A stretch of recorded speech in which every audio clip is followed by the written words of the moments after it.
नमस्कार, मैं हूं के उपाध्याय और आप देख रहे हैं जनता टीवी। उत्तर प्रदेश सरकार ने इस बार अब तक के इतिहास का सबसे बड़ा बजट पेश किया है। लगभग 6 लाख करोड़ से अधिक का ये बजट है।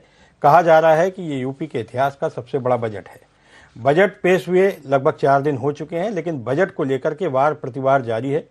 अखिलेश यादव इसे बजट नहीं, बजट का बंटवारा कह रहे हैं। वहीं मायावती ने ट्वीट किया है कि ये बजट अविश्वसनीय और छल प्रपंच है। तो इस प्रकार से बजट को लेकर के तकरार जारी है। भारतीय जनता पार्टी ने कहा कि ये बजट संकल्प से सिद्धि की ओर है। इसमें सर्वाधिक 28% बजट का जो प्रावधान है महिलाओं के लिए किया गया है। आपको बता दूं कि इस बार जो वोट मिले हैं उसमें महिलाओं ने दिल खोलकर भारतीय जनता पार्टी को वोट दिया है। तो भारतीय जनता पार्टी ने भी सौगात देने में कोई कंजूसी नहीं बरती है। इसके अलावा गन्ना भुगतान मूल्य की चर्चा है, गरीबों के कल्याण की योजनाएं हैं, किसानों के लिए है और उज्ज्वला योजना के जो 2 सिलेंडर हैं उनको फ्री में देने का भी बजट में प्रावधान किया गया है। लेकिन इस बजट को लेकर के विधानसभा में जो चर्चा हुई, उस चर्चा में विपक्ष के नेताओं ने मर्यादा की सीमाएं भी लांघी। कुछ ऐसे शब्दों का भी इस्तेमाल हुआ जो नहीं होना चाहिए था। लिहाजा बजट को लेकर के वार प्रतिवार जारी है। ये क्या वार प्रतिवार है, बजट को लेकर के क्या ऊहापोह है और बजट को लेकर के इस तरह की जो स्पर्धा देखने को मिल रही है वह क्यों देखने को मिल रही है, इसी पर यह बहस का मुद्दा है। बजट 4 दिन हो चुके हैं, लेकिन बजट को लेकर के चर्चाएं जारी हैं। इस बजट में हिस्सा लेने के लिए हमारे साथ मौजूद हैं भारतीय जनता पार्टी से हरीश श्रीवास्तव, भाजपा के प्रवक्ता हैं, कपिश श्रीवास्तव हैं, समाजवादी पार्टी के प्रवक्ता हैं, मनीष अग्रवाल उपाध्यक्ष हैं एसोचैम के, और अशोक मोतियानी जी भी हमारे साथ जुड़ेंगे, ये व्यापारी नेता है। भारतीय जनता पार्टी के हरीश श्रीवास्तव जी से चर्चा की शुरुआत करते हैं। हरीश जी, इस बजट को संकल्प से सिद्धि की ओर कहा गया है। किन कारणों से इसे संकल्प से सिद्धि की ओर कहा गया है? ऐसे कौन से बजट में प्रावधान है जो आपको लगता है कि ये अब संकल्प से सिद्धि की ओर जा रहा है, जबकि विपक्ष लगातार कह रहा है कि इस बजट में महंगाई को रोकने का या महंगाई को थामने का कोई सुझाव नहीं है, कोई उपाय नहीं है। अर्थव्यवस्था किस ओर जा रही है यह भी इस बजट में नहीं है। हरीश जी।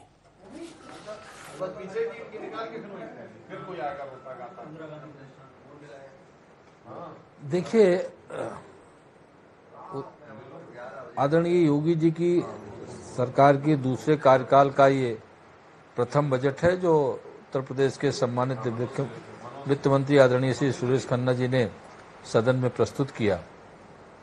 और अगर आप इसका सम्यक दृष्टि से इसको देखें तो समाज के सभी वर्गों के लिए, उनके हित के लिए, उनके कल्याण के लिए, वो किसान हो, वो महिलाएं हों, वो उद्यमी हों, सबके लिए, वो रोजगार के अवसर की बात हो, सबके लिए इसमें प्रावधान किए गए हैं।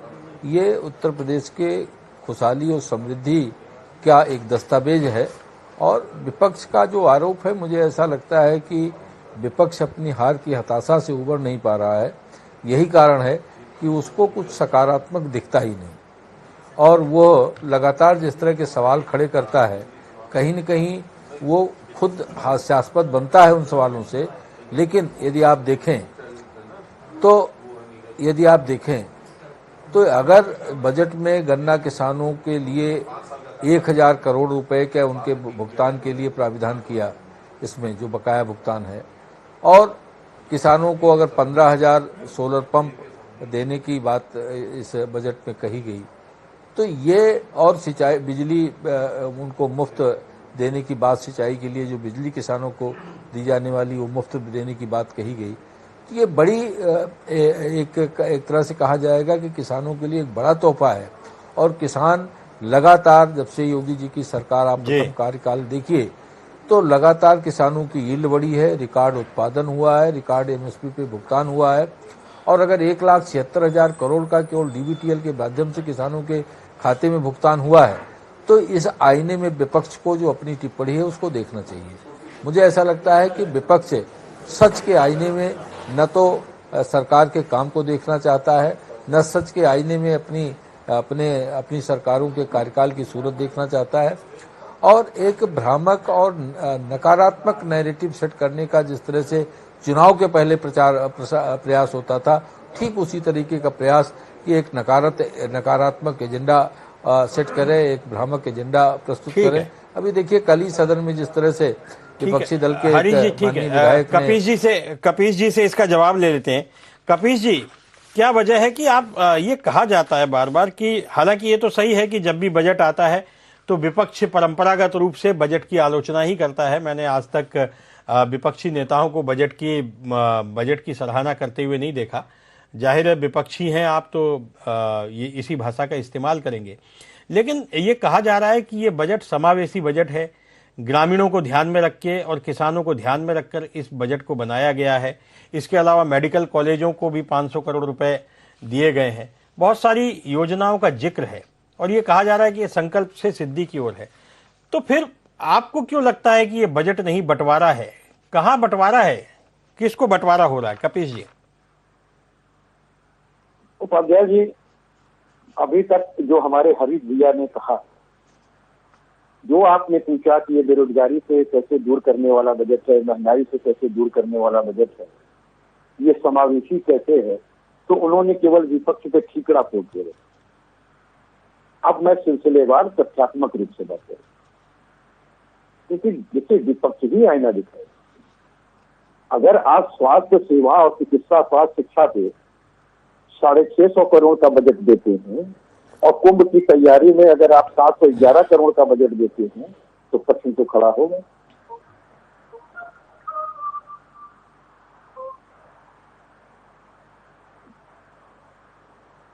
हेलो, मुझे लगता है कपीश जी, हाँ कपीश जी, आवाज आ रही है आपको? मेरी आवाज सुनाई दे रही है कपीश जी आपको? जी जी, आवाज आपकी आ रही है, आपकी आवाज आ रही है। हाँ मुझे आ रही है, आप बोलिए। जी आप बोलिए तो कपीश जी। जी जी उपाध्याय जी, मैंने तो ये एक फौरी तरीके से एक आईना दिखाने की। अब मैं पूरे मूल बजट पर डिस्कशन करता हूँ। इन्होंने कहा कि ये उत्तर प्रदेश का आज तक का सबसे बड़ा और लंबा बजट है, जो कि 6,15,000 करोड़ से ज्यादा, इसमें कहीं दो रहे नहीं। लेकिन जब भी बजट पेश हुआ है जिन क्रमवार तरीके से हर वर्ष, सारे बजटों में वृद्धि हुई। हमारा जो आखिरी बजट था जो हम प्रस्तुत किए थे, उसमें जो बजट का विकास था, अलाइनमेंट था, वो 18.5% था। और इनके पिछले 5 बजट और विशेषकर ये बजट, इसमें इनका बजट का जो अलाइनमेंट है वो मात्र 9.5 से 10% है। और वो भी जबकि महंगाई, ठोस महंगाई दर इतनी बढ़ी हुई है, खुदरा महंगाई दर इतनी बढ़ी हुई है, जो कृषि की महंगाई दर यानी सब्जी और वेजिटेबल्स हैं ये आपके, इसके साथ पेट्रोलियम की महंगाई दर इतनी बढ़ी हुई है, और आप उस हिसाब से बजट का अलाइनमेंट नहीं बढ़ा रहे हैं, तो आप समावेशी विकास कैसे करें?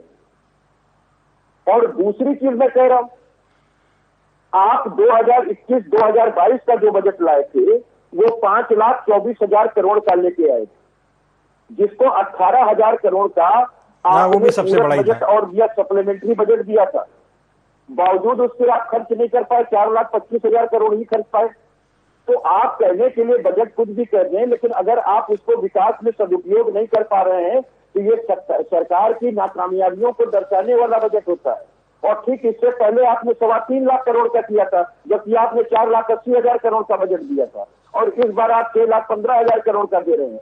मैंने तो टोटल बजट का अलाइनमेंट निकाल के आपको दे दिया। अब उनका हम पत्र पे आ जाते हैं कि जो इन्होंने 17 से 22 में के लिए अपना जारी किया था, वो क्या कहते हैं इनका संकल्प पत्र, उसमें सबसे पहली चीज थी कि किसानों की आय ये दोगुनी करेंगे। वो आज तक ये बता नहीं पाए कितनी आय थी, कितनी दोगुनी की। अब मैं कह रहा हूँ एमएसपी पे जितना भी है इनका एमएसपी, किसी पे एमएसपी बढ़ाया हो तो बताइए। ये कहते हैं कि गन्ना मूल्य का हमने भुगतान कर दिया, तो ये बताइए कोऑपरेटिव का कितना किया और प्राइवेट वालों ने जितना किया उसको आप अपने में क्यों जोड़ते हैं? और अभी बताइए 9,800 करोड़ का आपके ऊपर बकाया है कि नहीं है? तो गफलत में जिंदगी में किसानों को आपने कहा फ्री में बिजली देंगे, कहा बिजली का अलाइनमेंट के लिए आपने कुछ कहा। आप सोलर पंप के लिए कह रहे हैं कि हम इनको बजट लेकर के आ रहे हैं 1,000 करोड़ का सोलर पंप के लिए। वो बिजली में तो आपकी छूट नहीं है। आपने कहा पूरे प्रदेश वासियों का जो बिल है वो हाफ हो जाएगा, और ये आपने इलेक्शन के पहले किया था, लेकिन इस बजट में उसको कहीं नहीं दर्शाता है। ये कैसे मान ले कि ये कमावेशी बजट है? ये कैसे मान ले कि ये बेरोजगारी को दूर करने वाला बजट है? जब आपने कहा नौकरियां देंगे, सरकारी कितनी देंगे, रोजगार और स्वरोजगार में कैसे मदद करेंगे, उसका कोई अलाइनमेंट प्रस्तुत नहीं किया है कि ये कैसे मान ले कि आप नौकरियां देने वाले हैं, आप रोजगार और स्वरोजगार में किस तरीके से देने वाले हैं। क्या बिल्कुल ठीक है कपिश जी, आपके सवालों को आगे लेते हैं। अशोक मोतियानी जी से जान लेते हैं। अशोक जी, ये जो बजट है इसमें ये तो दिखाई दे रहा है कि ग्रामीणों के लिए है, गरीबों के लिए, महिलाओं के लिए है, निराश्रितों के लिए है, लेकिन आप व्यापारी नेता हैं, बड़े व्यापारी नेता हैं, आपसे बहुत जानना चाहेंगे कि क्योंकि पूरे बजट में कहीं व्यापारियों को कोई छूट दी गई हो या व्यापारियों के लिए लाभ की कोई योजना हो या व्यापारियों के उत्थान के लिए किसी प्रकार की योजना हो, इस प्रकार का कहीं बजट में परिलक्षित नहीं होता। तो क्या आपको क्या लगता है ये बजट किस तरह का, क्या व्यापारियों को कुछ मिला है या नहीं मिला है? क्या कमी आपको दिखती है और आपको क्या लगता है कि बजट में व्यापारियों के लिए क्या होना चाहिए था?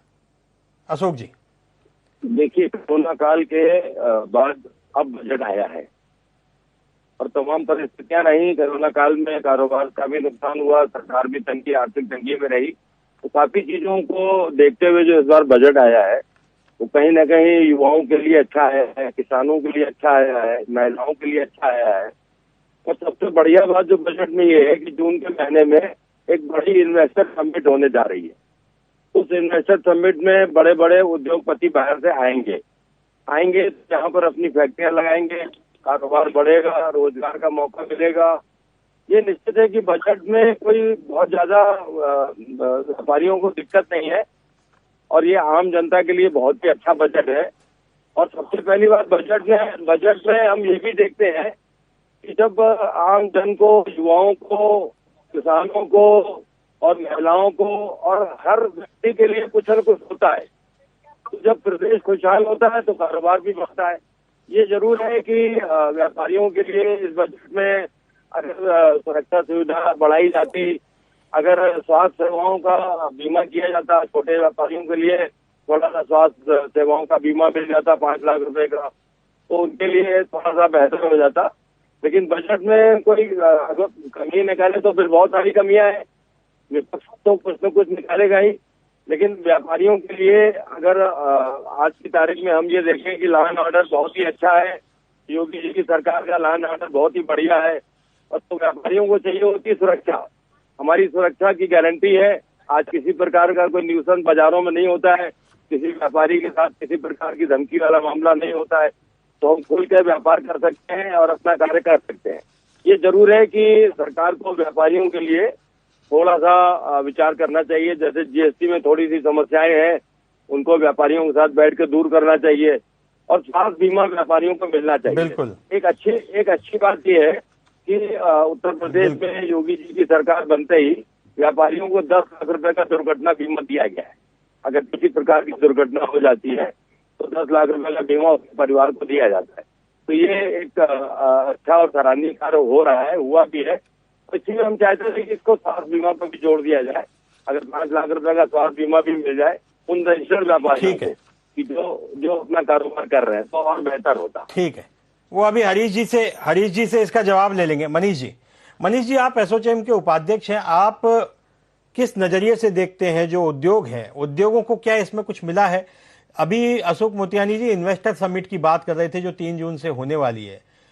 कहा यह जा रहा है कि पिछली तमाम इन्वेस्टर समिट जो हुई हैं, चाहे वो समाजवादी पार्टी के कार्यकाल में रही हों, चाहे वो भारतीय जनता पार्टी के कार्यकाल में रही हों, जो कमिटमेंट इन्वेस्टर समिट में होते हैं या जो जिसका प्रचार किया जाता है कि इतने करोड़ के जो हैं एमओयू साइन हो गए, लेकिन वो धरातल पे कहीं दिखाई नहीं देते हैं। तो आपसे 2 सवाल हो गए, एक तो इन्वेस्टर समिट को लेकर के क्या सोचते हैं, दूसरा इस बजट को आप किस रूप में लेते हैं? जैसा कपिश जी ने बहुत विस्तार पूर्वक और बड़ा पॉइंट वाइज उन्होंने कहा, बजट की आलोचना की, विपक्ष का काम है, बजट की आलोचना होनी चाहिए, हर कोई बजट की तारीफ करे ये जरूरी नहीं है, और उन्होंने महंगाई, रोजगार जैसे मुद्दे भी इसमें उठाए हैं। अब आप एसोचैम के उपाध्यक्ष होने के नाते आपके कमेंट क्या है? देखिए, मैं आपको पहली चीज बताना चाहता हूँ कि बजट इंडस्ट्री के पर्सपेक्टिव से बहुत अच्छा है। पीएम के गति शक्ति प्लान की इम्प्लीमेंटेशन हमें इस बजट में दिख रही है। जैसे ये गोरखपुर वाला जो एक्सप्रेसवे प्लान हो रहा है, जिसके दोनों साइड इंडस्ट्रियल कॉरिडोर बनेगा, इसी तर्ज पे बुंदेलखंड वाले एक्सप्रेसवे के दोनों साइड पे इंडस्ट्रियल कॉरिडोर बन रहा है। और वो कॉरिडोर, वो क्लस्टर्स वो वाले बन रहे हैं जहां पे उनके रॉ मटेरियल की अवेलेबिलिटी, लेबर की अवेलेबिलिटी जो वहां पे फीजिबल है। तो जो पीएम का गति शक्ति प्लान था, उसकी इम्प्लीमेंटेशन अब इसमें दिख रही है। जो बड़े इंडस्ट्रियलिस्ट चाहते हैं कि बार बार हमें उन चीजों पर रिवर्क नहीं करना पड़े। अगर कोई चीज बन रही है तो सारी बेसिक फैसिलिटीज एक जगह अवेलेबल हो। जैसे कि आप देख रहे होंगे जेवर इंटरनेशनल एयरपोर्ट जो है वो आगे बढ़ रहा है, उससे भी बहुत इकोनॉमी को बूस्ट मिल रहा है और यहाँ पे इन्वेस्टर्स को एक पॉजिटिव फ्रेम मिल रहा है। दूसरी चीज, ये जो आप ग्राउंड ब्रेकिंग सेरेमनी के लिए कह रहे थे, तो पिछले 2-3 साल से ये सेरेमनी इस वजह से नहीं हो पाई थी क्योंकि कोविड की समस्या थी। अब आप देखिएगा इस ग्राउंड ब्रेकिंग सेरेमनी में जितने भी प्रोजेक्ट्स पिछले 2-3 साल में यूपी में आए हैं, चाहे वो पहली, दूसरी, तीसरी किसी भी स्टेज पे हो, वो सारे शोकेस होंगे, जिससे कि पब्लिक को एक बेहतर अंदाजा होगा कि कितने एमओयूज ऐसे हैं जो टर्न अप हुए थे और कितने एमओयूज ऐसे हैं जो कन्वर्ट हुए थे। पॉलिटिकल बातों के बारे में मैं नहीं कहना चाहता कि कितने एमओयू होते हैं, कितने कन्वर्ट होते हैं, लेकिन सरकार की इस समय जो हमें कोशिश दिख रही है वो ये दिख रही है कि मैक्सिमम कन्वर्जन हो और जो डिले टाइम है वो डिले टाइम कम से कम होता जाए। जैसे मैं अभी एक छोटा सा इशू आपके नॉलेज में लाना चाहता हूँ। बाराबंकी के पास एक केएलएमजी के नाम से एक बॉटलिंग प्लांट आ रहा है। इस बॉटलिंग प्लांट का अप्रूवल मात्र 28 दिन में हुआ है सरकार की तरफ से। तो ये एक प्रोत्साहन का विषय है कि जो भी क्लियरेंसेस हैं वो इतने फास्ट हो रहे हैं निवेश मित्र या इन्वेस्ट यूपी की वजह से कि इन्वेस्टर्स को ये समस्या नहीं हो रही कि उन्हें जगह जगह भागना पड़ रहा है। क्लियर होना या नहीं होना ये एक अलग चीज है, लेकिन सरकार की तरफ से इस पे एक पॉजिटिव फ्रेमवर्क हमें ये दिख रहा है कि समस्याओं को सुना जा रहा है और उन्हें समाधान करने की कोशिश करी जा रही है। जिसमें एक लॉ एंड ऑर्डर को भी मैं यहाँ पे कहना चाहूंगा, लॉ एंड ऑर्डर भी एक मोरल बूस्टर के रूप में इंडस्ट्रियलिस्ट के लिए काम कर रहा है, क्योंकि कानून व्यवस्था एक ऐसी चीज है ना कि हर चीज के लिए शिकायत करना एक सॉल्यूशन नहीं होता, लेकिन जब हमें किसी चीज की परेशानी ही नहीं हो रही तो वर्क प्रोग्रेस जो है वो बहुत तेज होता है। बिल्कुल बिल्कुल। हरीश जी, ले दे के बात यही आती है, ठीक है, बजट को तारीफ कर रहे हैं बाकी हमारे दोनों वक्ता, लेकिन एक जो बहुत अशोक मोतियानी जी कहने से बच रहे हैं, लेकिन मैं कह देता हूं, जीएसटी को लेकर के बहुत समस्याएं हैं। जीएसटी को लेकर के व्यापारियों का जिस तरह से हरासमेंट होता है हम देखते हैं, और इसके अलावा जीएसटी को व्यापारियों का हरासमेंट तो एक अलग बात है। जीएसटी जब लागू की गई थी तब ये कहा गया था कि इंस्पेक्टर राज से मुक्ति मिलेगी, लेकिन मुझे लगता है कि इंस्पेक्टर राज बढ़ गया है और इस बजट में इस जीएसटी के इंस्पेक्टर राज को लेकर के कोई कार्रवाई दिखाई नहीं देती है। तो ये तो सही है कि ग्रामीणों के लिए ये बजट ठीक है, लेकिन व्यापारियों के लिए और जो शहर के जो लोग हैं उनका इस बजट में कहीं उल्लेख दिखाई नहीं देता है। आप इसका जवाब दें, इसके बाद कपीश जी से लेते हैं। जी हरीश जी।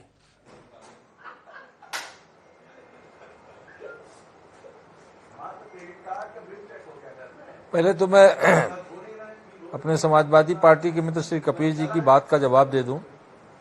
उन्होंने कहा कि साहब ये जो बजट है समावेशी कहा गया है, लेकिन इसमें जो प्राविधान है विकास के लिए वो 9 या 10% है, जबकि इस पूरे बजट में 1,23,000 करोड़ विकास कार्यों के लिए इसमें रेखांकित किया गया है, जो बजट प्राविधानों का लगभग 20% से अधिक है। दूसरा सवाल उन्होंने रोजगार का उठाया था, उसका बहुत सारा उनके जो सवाल उन्होंने खड़ा किया था उसका उत्तर तो मनीष जी ने जो एसोचैम के अध्यक्ष हैं उन्होंने दे दिया है कि इंडस्ट्रीज बढ़ेंगी, इंडस्ट्रीज कम अप हो रही हैं और एक इंडस्ट्री आने में 6-7 साल लग जाते हैं उसको इस्टेब्लिश होने में और प्रोडक्शन तक आने में।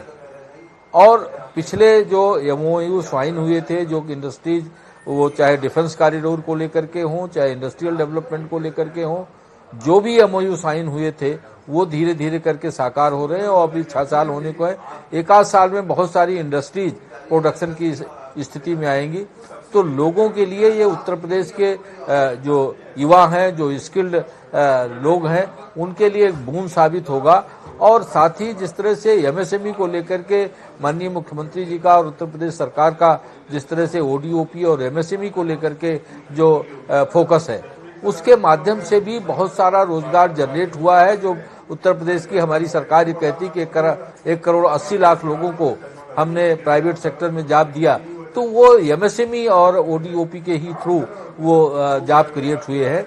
और ये निर्यात के जो आंकड़े आए हैं, एक्सपोर्ट का जो आंकड़ा है, ओडीओपी ने जिस तरह से रिकॉर्ड एक्सपोर्ट किया है, वो अगर कोई उसको कपीश जी अगर उसका अध्ययन करेंगे तो निश्चित रूप से उनको अपने जवाब का उत्तर मिल जाएगा। और तीसरा सवाल उन्होंने महंगाई पे खड़ा किया था कि महंगाई को रोकने या महंगाई पे को लेकर के सवाल सरकार ने इस बजट में कोई ऐसा प्राविधान नहीं किया है।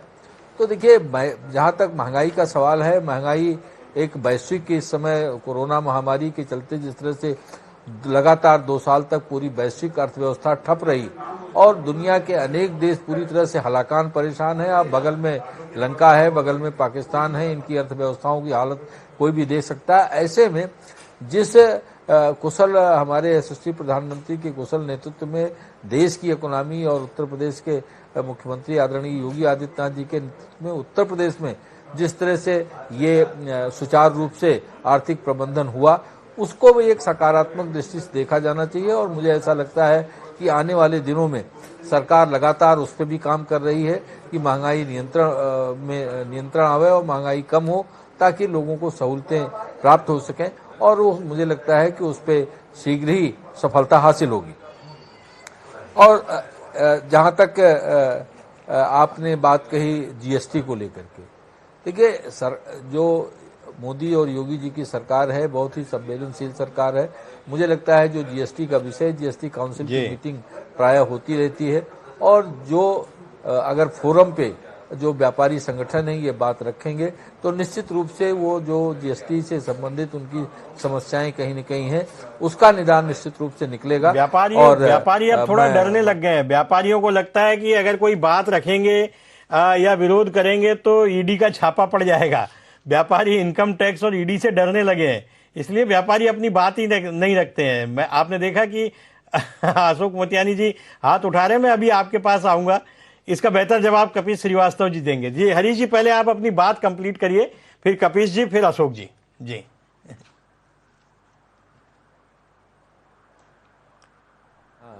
जी हरीश जी। हाँ, मेरा कहने का मतलब है कि जीएसटी को लेकर के अगर व्यापारी वर्ग के लोगों में कोई समस्या है तो जो भी व्यापारिक संगठन है वो अपनी बात अगर उपयुक्त फोरम पे रखेंगे तो निश्चित रूप से उसका त्वरित निदान भी सरकार में होगा। और अभी मनीष जी ने बताया कि जिस तरह से उन्होंने केएलएमजी की बात कही कि उनकी 28 दिन के अंदर ही उसको सारे क्लियरेंसेज मिल गए, उसी तरह अगर इस फोरम पे उद्योग बंधु है या जो डिफरेंट फोरम हैं उस पे अगर जीएसटी को लेकर के जो व्यापारिक संगठन है वो अपनी बात रखेंगे तो निश्चित रूप से उसका समाधान होगा। और अपनी बात रखने का मतलब ये नहीं कि हम विरोधी कर रहे हैं, अपने बात रखने के तरीके होते हैं। मुझे ऐसा लगता है कि चाहे वो केंद्र सरकार हो, चाहे उत्तर प्रदेश सरकार हो, जहां भी ये विषय उपयुक्त फोरम पे आएगा निश्चित रूप से उसका समाधान निकलेगा। ठीक है कपीश जी, जीएसटी को लेकर के वाकई समस्याएं आती रहती हैं। हरीश जी ने अपनी तरफ से जवाब देने की कोशिश की है, लेकिन आप बेहतर तरीके से समझा पाएंगे। और दूसरा जो एक मुद्दा है कि इन्वेस्टर समिट को लेकर के मनीष जी ने अभी इसका जवाब दिया, लेकिन मेरा भी एक सवाल है कि इन्वेस्टर समिट आखिर उसके जो एमओयू है वो उतने सक्सेस हो नहीं पाते। अखिलेश जी ने भी की थी इन्वेस्टर समिट, फिर योगी जी ने भी की, हालांकि उसके बाद 2 साल कोरोना आ गया तो अब सरकार के पास ये है कि 2 साल तो इन्वेस्टर समिट हुई नहीं, और सरकार के पास भी कहने को है कि वो एमओयू कुछ जो बाकी रह गए थे वो इसी वजह से साइन नहीं हो पाए। कपीश जी, थोड़ा हमें भी विस्तृत समय दीजिएगा।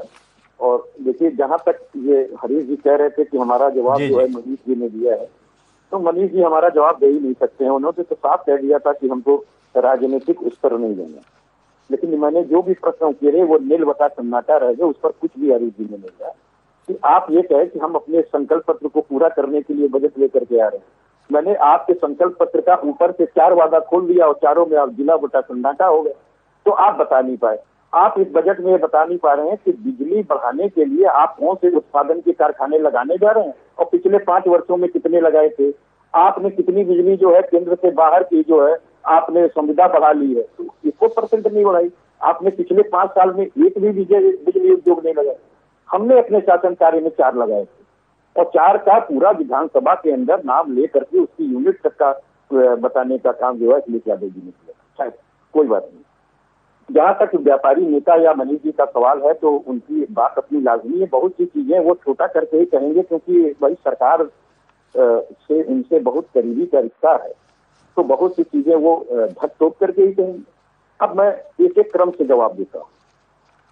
देखिए, जब बजट देखा जाता है तो ये देखा जाता है कि बजट का ग्रोथ क्या रहा जी। तो इनका तो बजट जो इन्होंने पिछला दिया था उसका तो जी, ग्रोथ जी। तो माइनस में। तो आपके उस बजट से राजस्व का क्या लाभ आया? तो वो डिजास्टर तो नहीं हुआ, क्योंकि 4% के ऊपर जाता तो होता 3.90% के रूप में। मैं तो एक टर्मिनोलॉजी आपको वो प्रस्तुत कर रहा हूं जो कि सरकार ने कहीं से मैं जनरेट नहीं कर रहा। और ग्रोथ जब तक नहीं होगी बजट में, तो इसका मतलब हुआ कि आप उसको सही तरीके से जो बजट आपने घोषित किया था उसको न खर्च कर पाए, न विकास कर पाए, न लाभ कमा पाए। राजस्व की घाटा पहले से बढ़ के 9,000 करोड़ 87,000 करोड़ के हो गया। अब मैं एक बात ये कहता हूँ कि आप कहते हैं कि कोरोना काल बहुत अच्छी बात है। वाकई देश में क्या पूरे विश्व के अंदर कोरोना काल रहा, और सिर्फ उत्तर प्रदेश में नहीं रहा। हमको मालूम है कि कोरोना काल में कितनी मुश्किलों से देश चला है, लेकिन एक बात की ये भी तो सच्चाई है ना, पूरा विश्व जूझ रहा था। वहीं चाइना की जो ग्रोथ रेट है वो +8 है। आप अपने बगल में चले जाइए जो आपके बराबर का मुल्क नहीं है, बांग्लादेश आपकी प्लस है, आपसे प्लस है, भूटान आपसे प्लस है, नेपाल आपसे प्लस, और आप पता नहीं कहां घूम करके आ जाते हैं।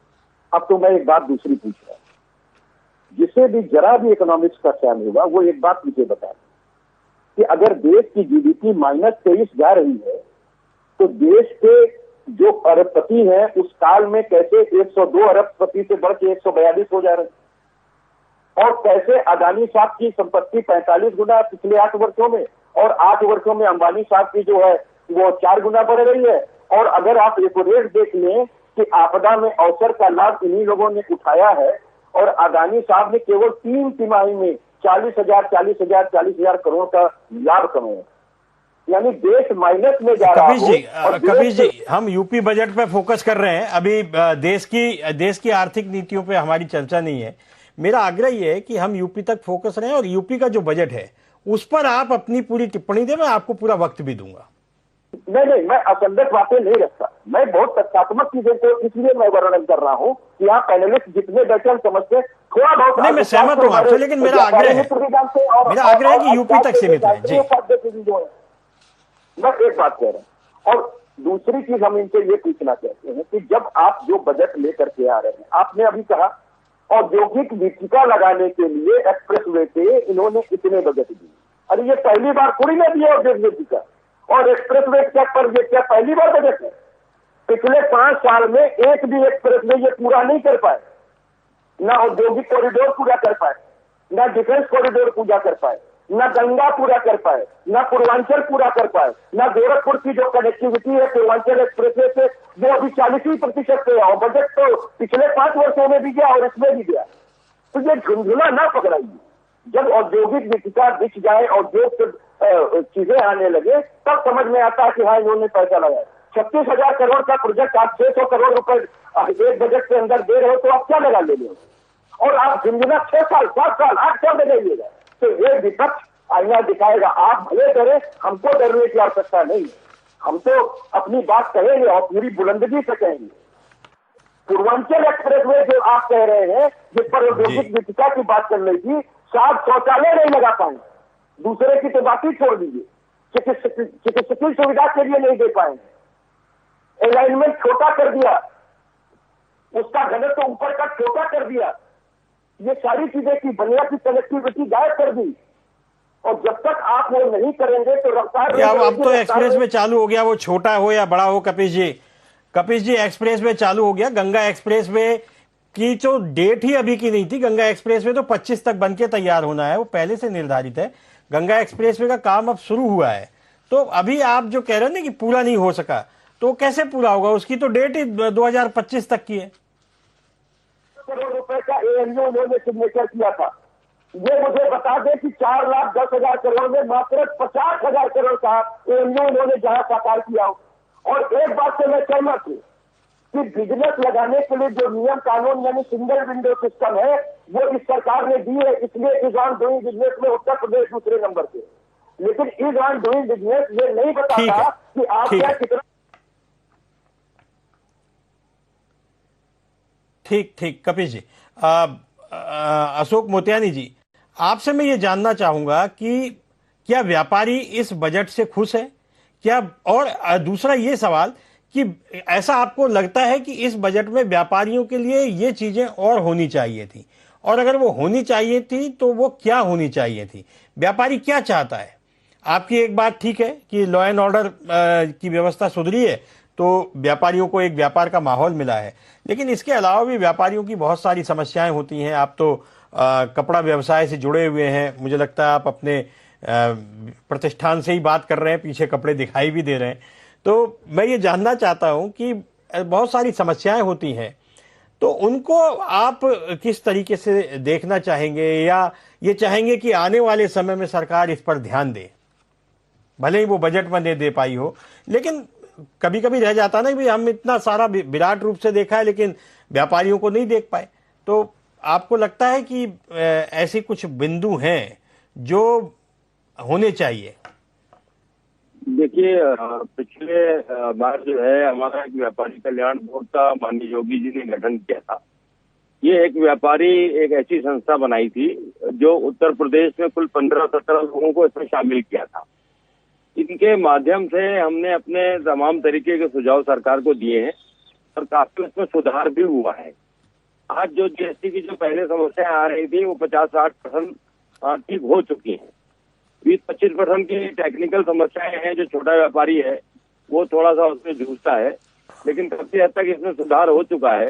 ये व्यापारी कल्याण बोर्ड का जो गठन हुआ था, अगर इसको बोर्ड को अगर ये आयोग में तब्दील कर दें, जो हमारा व्यापारी कल्याण बोर्ड था उसका काम था सुझाव देना, अगर इसको आयोग में तब्दील कर दें और ये आयोग हो जाए, उत्तर प्रदेश में व्यापारी कल्याण बोर्ड की जगह ये आयोग बन जाए, तो व्यापारियों के पास हमारे पास बहुत से पावर होंगे। हम अपनी बात को कह पाएंगे, अच्छे ढंग से रख पाएंगे और उसका डिसीजन करवा पाएंगे। तो सरकार पूरा योगी जी पूरी तरीके से व्यापारियों को मदद कर रही है। जब भी हमें जरूरत होती है, हमें कोई समस्या होती है, हम जाते हैं। अभी कपड़े को लेकर के उसमें 12% का टैक्स लगाया गया था। दिल्ली से हमारे वित्त मंत्री जी ने 12% का टैक्स 5% की जगह 12% होने की तैयारी हो गई थी, उसकी घोषणा भी हो गई थी। लेकिन हम लोगों ने सरकार के समक्ष अपनी समस्याएं रखी, उन्हें बताया, अपनी पीड़ा बताई, तो सरकार को भी समझ में आई और उन्होंने वित्त मंत्री जी ने हम लोगों को काफी सपोर्ट किया। हम लोग सभी जितने बड़े लीडर हैं सबसे मिले, सेंट्रल में गए, दिल्ली में गए, माननीय हमारे लखनऊ के सांसद माननीय रक्षा मंत्री राजनाथ जी से मिले, यहाँ पर उप मुख्यमंत्री डॉक्टर दिनेश शर्मा जी से मिले, वित्त मंत्री जी से मिले। हम लोगों ने अपनी बात पूरे ढंग से रखी और वो जो 12% होने वाला था उसे वापस ले लिया गया। ऐसा नहीं है, सरकार अगर किसी भी चीज में हम लोग कोई डिस्कशन करते हैं और सरकार तक हमारी बात पहुंचती है और सही बात होती है तो उसको मानी भी जाती है, ऐसा नहीं है। लेकिन अब जो व्यापारी कल्याण बोर्ड तो बना हुआ है, ये व्यापारियों के हितों के लिए बना हुआ है। अब ठीक है अशोक जी। मनीष जी, 2 साल करोड़, मनीष जी एक सवाल, ठीक है अशोक जी, आता हूं आपके पास। मैं मनीष जी से सवाल ले लेता हूं। मनीष जी, अभी आपने कपिश जी को सुना, उन्होंने आपकी बातों का बड़ा बिंदुवार जवाब दिया और उनका कहना है कि पहली बार नहीं हुआ जो आप कह रहे थे कि एक्सप्रेसवे के पास इंडस्ट्री कॉरिडोर बनाया जाए, ये पहले भी हुआ है। लेकिन इसके अलावा मेरा एक और सवाल है, क्या जो उद्योग लगाने वाले लोग हैं उनको अनुमतियों में समय नहीं लग रहा? क्या उनकी जो एक कहा गया था कि एकल खिड़की योजना लागू की जाएगी, क्या एकल खिड़की योजना उनकी प्रभावी है? और दूसरा, एमएसएमई और ओडीओपी को लेकर के सरकार ने बड़े बड़े दावे किए हैं, बड़े बड़े वादे किए थे, क्या वह धरातल पे दिखाई दे रहे हैं? और बजट में उनको आगे बढ़ाने के लिए क्या कोई प्रावधान आपको दिखता है? चूंकि आप इसी विषय से जुड़े हुए हैं, इसलिए आप इसका जवाब बेहतर तरीके से दे सकते हैं। मनीष जी बताऊं, अभी इस पिछले साल के अभी तो एक्सपोर्ट के फिगर्स पूरे नहीं आए हैं, लेकिन जो फरवरी तक के फिगर हैं यूपी के 1,30,000 करोड़ के फिगर है एक्सपोर्ट का। तो ये एक बहुत बड़ा योगदान है यूपी से, चाहे वो चमड़े का चमड़े का एक्सपोर्ट हो, चाहे ओडीओपी प्रोडक्ट्स का एक्सपोर्ट हो, उसमें चावल भी है और भी चीजें हैं जो हम यहाँ से एक्सपोर्ट करते हैं। अब आप कह सकते हैं उसको ई कॉमर्स से एक फायदा मिला है बाहर ले जाने के लिए, लेकिन ओडीओपी एक बहुत अच्छा सपोर्ट है एक्सपोर्ट प्रमोट करने के लिए। बहुत से एक्सपोर्टर्स जो हैं वो अब यूपी आ रहे हैं अपनी बिजनेस को एस्टैब्लिश करने के लिए। जैसे जर्मनी की एक कंपनी है, उसने आगरा में अपना पर्सनल सेटअप डाला है शूज के लिए कि अब वो यही बनाएंगे, यहीं से बेचेंगे, क्योंकि उसका बिजनेस मॉडल जो है वो अच्छा मिल रहा है।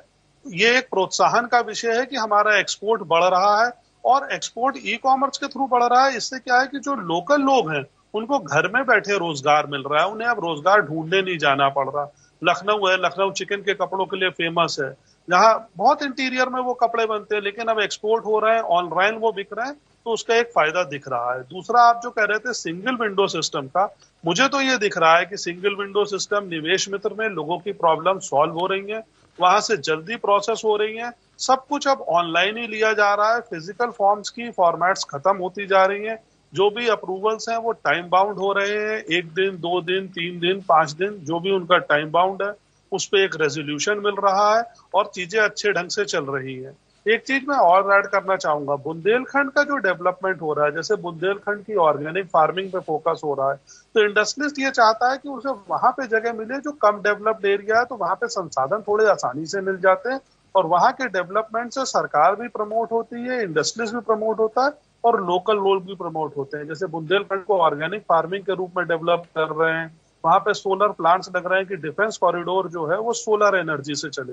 एक मैं इस बजट में भी देख रहा था, ये जो सोलर पैनल डिस्ट्रीब्यूशन की बात है, तो जितना ज्यादा सोलर का उपयोग बढ़ेगा उतनी हमें एनर्जी की कंजम्पशन जो है कम होगी इंडस्ट्रीज में। इसलिए इंडस्ट्रीज को स्पेशल इंसेंटिव्स दिया जा रहा है कि वो अपनी इंडस्ट्री के लिए सोलर प्लांट लगाएं, अपनी इंडस्ट्री सोलर पर रन करें, सरकार की एनर्जी ना यूज करें और वो एनर्जी आम पब्लिक के कंजम्पशन के लिए अवेलेबल। एक और सवाल मेरा कि जीएसटी का जो इंस्पेक्टर राज है उसको लेकर के क्या आपके संगठन में शिकायतें नहीं आती? क्या जीएसटी की समस्या बिल्कुल समाधान हो चुका है उसका? देखिए, किसी भी समस्या का बिल्कुल समाधान कभी नहीं होता, लेकिन जहां से ये शुरू हुआ था, अगर उस समय 100 समस्याएं आती थी तो आज वो समस्याएं 4 से 5 रह गई। तो अंडरस्टैंडिंग का इशू है, लोग उसको ज्यादा जानते जा रहे हैं, बाजार में उसको समझाने वाले लोग बढ़ रहे हैं, समझने वाले लोग बढ़ रहे हैं और सरकार भी समय समय की मीटिंग्स में हमारी प्रॉब्लम्स को लेती है और उन्हें रिजॉल्व करने की पूरी कोशिश करती है। कंप्लीट सॉल्यूशन तो हमें नहीं लगता किसी भी चीज का कभी भी पॉसिबल है, लेकिन आज के समय में वो प्रॉब्लम्स मिनिमाइज होती जा रही हैं और उनका टर्न अराउंड टाइम बढ़ता जा रहा है, जिससे कि रेजोल्यूशन का जो टाइम है वो कम होता जा रहा है, रिफंड्स की जो प्रोसेस है वो आसान होती जा रही है जो पहले कॉम्प्लिकेटेड थी। ठीक है हरीश जी, एक बात मेरी भी समझ से बाहर है कि इस पूरे बजट में समावेशी बजट है, सबसे बड़ा बजट है, ये दोनों बातें सही हैं। कपीश जी ने एक सवाल उठाया कि पिछले बजट की पूरी राशि खर्च ही नहीं कर पाए, तो इस तरह से बजट बड़ा बनाने से फायदा क्या कि उसकी राशि लैप्स हो जाए। और दूसरा बड़ा सवाल ये है कि खुदरा महंगाई दर लगातार बढ़ती जा रही है, इस महंगाई को रोकने का उत्तर प्रदेश सरकार की ओर से कोई प्रयास दिखाई इस बजट में नहीं देता। इसके साथ ही रोजगार, मतलब सरकारी नौकरी, रोजगार में क्या है कि ये जो कहते हैं कि ओडीओपी के जरिए रोजगार मिला है और उद्योगीकरण से रोजगार मिला है, ये एक अलग बात है। रोजगार के अवसर और रोजगार दोनों में अंतर है। सरकारी नौकरियों की इसमें कोई बात नहीं है कि इस बार ये कितनी सरकारी नौकरियां निकलेंगी, कितने सरकारी पद भरे जाएंगे, जो कि बजट चुनाव से पहले संकल्प पत्र में कहा गया था, सरकारी नौकरियों के बारे में कहा गया था। तो असल इंतजार उसी का रहता है और जहां तक मुझे जानकारी है कि आम जन मानस भी रोजगार उसी को मानता है जब सरकारी नौकरियां मिलती हैं और सरकारी नौकरियां निकलती हैं। बाकी रोजगार के अवसर और यूं तो फिर रोजगार के अवसर कोई ना कोई तलाश ही लेता है, हर व्यक्ति रोजगार कर ही रहा है। ये हरीश जी मेरा भी एक शंका समाधान है, यदि आप कर सकें तो। जी देखिए उपाध्याय साहब, आप बहुत वरिष्ठ पत्रकार हैं, पहले तो मैं आपकी इस बात का जवाब दे देता हूं और फिर मैं अपने समाजवादी पार्टी के मित्र की बात का जवाब दूंगा। देखिए, ये जो वैश्विक आर्थिक उदारीकरण, आर्थिक जो व्यवस्था है, वैश्विक अर्थव्यवस्था और इसके तहत बहुत सारी चीज़ें पब्लिक सेक्टर सिंक हुआ है, गवर्नमेंट सेक्टर भी धीरे धीरे बहुत सारी चीज़ें अब एक कंसेप्ट बदला है। तो सरकार का जो नौकरियों के लिए कमिटमेंट है, जो हमने अपने संकल्प पत्र में घोषणा की है, वो माननीय मुख्यमंत्री जी ने प्राथमिकता पे आधार पे सभी विभाग के लोगों को दिशा निर्देश दिए हैं कि वो अपनी रिक्तियों को विज्ञापित करके और उसको नियुक्तियां करने के लिए उसको प्रोसेस करें। तो वो तो शीघ्र ही मुझे लगता है कि 70-80 हजार पदों की, जो अभी मैं 2-3 दिन के अंदर ही मीडिया माध्यम से देख रहा था, 70-80 हजार पदों पे बहुत शीघ्र ही नियुक्तियां होने वाली हैं। सरकार का जो एजेंडा है, जो हमने लोक संकल्प कल्याण पत्र में, लोक कल्याण संकल्प पत्र जो हमने दिया है, उसमें जो 97 बिंदु तो हमने इसी बजट में लिए हैं और जिसके लिए 56,000 करोड़ का प्राविधान भी बजट में किया गया है। तो वह तो हमारी सरकार की प्राथमिकता है और उसको हम अटमोस्ट प्रायोरिटी पे पूरा भी करेंगे। और कपीश जी 2-3 सवाल खड़े कर रहे थे बिजली को लेकर के कि साहब जनरेशन के लिए कोई यूनिट नहीं लगाया और कैसे कह रहे हैं। मैं समाजवादी पार्टी के मित्रों से आग्रह करता हूं कि अगर वो इस अपने जो स्वभाव है उनका, उनको लगता है कि सब कुछ उन्होंने ही बना दिया, उत्तर प्रदेश में जो कुछ दिखाई पड़ता है वो सब समाजवादी पार्टी सरकार का बनाया हुआ है, तो इसे मुझे लगता है कि इस दम्भ से उनको बाहर निकलना चाहिए। समाजवादी पार्टी सरकार के दौरान बिजली आपूर्ति की क्या स्थिति थी, ये किसी से छिपा नहीं है। कुल 3-4 जिलों में बिजली मुहैया हो पाती थी, बाकी कहीं 6 घंटे, कहीं 8 घंटे, कहीं 10 घंटे बिजली आती थी। आज 24 घंटे, 20 घंटे, 18 घंटे, 16 घंटे अगर बिजली मिल रही है, तो हमने कहीं न कहीं उस प्रबंधन को, जो विद्युत जो प्रोडक्शन यूनिट्स हैं, चाहे वो हाइड्रो के हों चाहे थर्मल पावर हो, उनके प्रबंधन को सुधारा है और हम उत्तर प्रदेश के सम्मानित नागरिकों को विद्युत आपूर्ति सुनिश्चित कर रहे हैं। यह महत्वपूर्ण यह है कि हम लोगों को विद्युत आपूर्ति कर रहे हैं। समाजवादी पार्टी सरकार में तो जो प्राइवेट सेक्टर में जो प्लांट लगे हैं, आप उनसे देखिए कि आप कितना महंगा बिजली परचेज एग्रीमेंट कर रखा है। पावर परचेज एग्रीमेंट इतना महंगा है कि आज इलेक्ट्रिसिटी बोर्ड 90,000 करोड़ से ऊपर के घाटे में जा रहा है। तो बहुत सारी चीज़ों को अगर हम कपीश जी ने जो भी सवाल उठाए, बहुत सारी बातों का उत्तर मनीष जी ने दिया। मनीष जी ने बताया ना कि फरवरी तक के आंकड़े हैं 1,30,000 करोड़ के एक्सपोर्ट का। तो अगर रोजगार जनरेटेड नहीं है, रोजगार नहीं मिला, तो ये प्रोडक्शन बना कैसे, ये उत्पादन हुआ कैसे? तो बहुत सारी चीज़ों का जो और किसानों को अगर ईल्ड इतनी बढ़ी है और उनको रिकॉर्ड भुगतान हुआ है, वो गन्ना किसानों की बात कह रहे थे कि 9,000 करोड़ रुपया साहब बाकी है। अरे आपको ये कहना चाहिए कि 1,44,000 करोड़ से ज्यादा योगी सरकार ने भुगतान किया और समाजवादी पार्टी सरकार का कुल भुगतान 80-85,000 करोड़ था। तो उससे दुगना करीब करीब हम भुगतान किए हैं। तो आपको ये नहीं दिखाई पड़ता, आपको ये नहीं दिखाई पड़ता कि चीनी मिलें तब तक चलती रही जब तक किसानों के खेत में गन्ना खड़ा था। आपको ये नहीं दिखाई पड़ता कि अर्जुन सहायक परियोजना और सरजूनार परियोजना को पूरा करके जो बरसों से लंबित पड़ी थी, लाखों हेक्टेयर जमीन को सिंचित बनाने का काम योगी सरकार ने किया। तो अगर सकारात्मक दृष्टि नहीं होगी विपक्ष के मित्रों की, तो मुझे लगता है वो कुछ न कुछ कमी ढूंढते रहेंगे। लेकिन आज अगर 5 एक्सप्रेस वे ठीक है, एक विकास की परियोजना कोई जादू की छड़ी नहीं कि एक दिन में बन जाती है, लेकिन पूर्वांचल एक्सप्रेस वे लोगों के को समर्पित हो गया, लोग उसका उपयोग कर रहे हैं। इस तरह बाकी गंगा एक्सप्रेस वे हो या गोरखपुर लिंक एक्सप्रेस वे हो, बुंदेलखंड एक्सप्रेस हो, सभी काफी गति पे है उनके विकास कार्य। तो बहुत सारी चीजें सरकार जनता की खुशहाली के लेके, समृद्धि को लेकर के जो सरकार का लक्ष्य है उसको लेके काम कर रही है। कपीश जी से जवाब ले लेते हैं। कपीश जी, हरीश जी ने जो सवाल उठाए हैं या हरीश जी ने जो कहा है, क्या आप उनसे सहमत हैं? मैं बगैर किसी सवाल के आपसे जवाब चाहता हूँ। नहीं, बिल्कुल असहमत। मैं इसलिए कह रहा हूँ कि उन्होंने सत्यवान हमारे किसी भी प्रश्न का उत्तर नहीं। मैं तो एक बात कह रहा हूँ कि जैसे आपने कहा, इन्होंने वादा किया था 2017 के संकल्प पत्र में कि ये 5 लाख सरकारी नौकरियां और 70 लाख रोजगार और स्वरोजगार मिलाकर, वो 70 लाख अलग था, ये 5 लाख अलग था। वो तो ये कह रहे हैं कि हमने कर किया है। आपने कपीश जी भाजपा के होल्डिंग्स नहीं पढ़े थे, जो भाजपा ने प्रचार किया था उसमें इन्होंने कहा है कि 5 लाख से अधिक नौकरियां दी हैं। हाँ, तो ये 5 लाख नौकरियां इन्होंने 5 वर्ष में कहा कि दी हैं, लेकिन इनका संकल्प पत्र था कि 5 लाख नौकरियां प्रत्येक वर्ष देंगे, यानी इनको 25 लाख सरकारी नौकरी देनी थी और 60-35 3.5 करोड़ इनको रोजगार देने थे। और ये रोजगार किसको मानते हैं? मनरेगा में जो ये 110 दिन की गारंटी है उसको ये रोजगार में गिनते हैं। अगर आप पकौड़ी की दुकान लगाए हैं, चाय की दुकान लगाए हैं, तो ये सरकार की कृपा से आप लगाए हैं। अगर मैं एडवोकेसी कर रहा हूं उसमें 4 हम अपने अंडर में वकील रख लें तो ये नरेंद्र मोदी की कपीश जी संक्षेप में जवाब दें, समय कम है। मैं इसीलिए कह रहा हूं कि इन्होंने कपीश जी बहुत संक्षेप में जवाब दें, समय बहुत कम है। ये पुराने संकल्प पत्र को लेकर के पूरी बातें नहीं कर पाए। अब हम इनके आते हैं कि प्रत्येक जिले के हिसाब से जो ओडीओपी की बात है, हमको एक बात पूछ रहे हैं, आपने क्या प्रेरणा दे दिया? गोरखपुर के अंदर अगर मान लीजिए औरंगाबाद के अंदर टेराकोटा की आर्ट है तो वो पहले भी निर्यात होती थी, वो आज भी निर्यात हो रही है। हापुड़ के अंदर पापड़ का व्यवसाय है या नहीं, गोरखपुर में खाद कारखाना चालू हुआ है कपीश जी। गोरखपुर में लगभग 30 साल से बंद पड़ा खाद कारखाना चालू हुआ है। खाने को ये वन डिस्ट्रिक्ट वन प्रोडक्ट नहीं मानते, ये उसमें नहीं आता, ये तो भारी उद्योग में आएगा। अब मैं दूसरी चीज कह रहा हूँ, पहले उसका तो अंतर ये तो कर ले।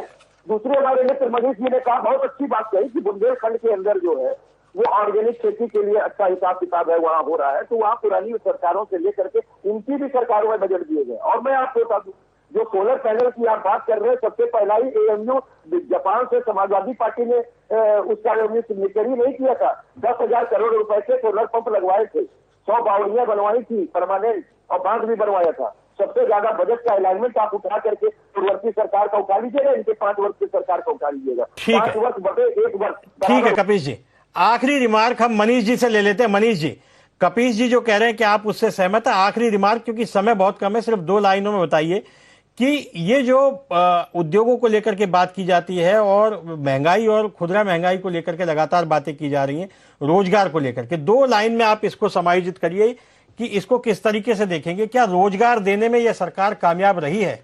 मनीष जी। इन्वेस्टमेंट कर रही है। देखिए, मैं ये कहना चाहता हूँ ना, इंडस्ट्री नई आती है तो उसको स्किल्ड लोग चाहिए। अब स्किल्ड लोग के लिए सरकार जो स्वरोजगार योजना और स्किल डेवलपमेंट में काम कर रही है, तो इंडस्ट्रियलिस्ट को बाहर से लोग नहीं बुलाने पड़ेंगे। अगर यहाँ पे उस प्रक्रिया के लोग हमें स्किल्ड मिलेंगे, जब स्किल्ड नहीं मिलते हैं तो हमें बाहर से बुलाने पड़ते हैं। लेकिन आज उत्तर प्रदेश की सरकार ये कोशिश कर रही है कि स्किल ट्रेनिंग दी जा रही है और लोग मिल रहे हैं। ठीक है, समय हमारे पास इतनी है। आप सब लोग हमारे साथ जुड़े, इस बजट में बहुत सकारात्मक चर्चा में भाग लिया, सबने बहुत अपने बिंदु तथ्यपरक रूप से रखे। आप सबका बहुत बहुत धन्यवाद। ये थी बजट पर चर्चा। बजट पर चर्चा अभी जारी रहेगी क्योंकि बजट को लेकर के वार प्रतिवार जारी है। कोई इसे बंटाढार कह रहा है, कोई इसे बंटवारा कह रहा है, कोई इसे पुरानी घिसी पिटी प्रक्रिया कह रहा है, लेकिन बजट हर साल आएगा। बजट को लेकर के सवाल इसी तरह से उठाए जाते रहेंगे। यह भी सही है कि उत्तर प्रदेश का यह बजट अब तक के इतिहास का सबसे बड़ा बजट है और इसमें गरीबों के कल्याण की जबरदस्त योजनाएं लागू की जा रही हैं। लगता है अगर ये धरातल पे आई तो उत्तर प्रदेश में अचानक से पर कैपिटल इनकम भी बढ़ेगी और विकास का एक नया नजरिया भी देखने को मिलेगा। आपका बहुत बहुत धन्यवाद। नमस्कार।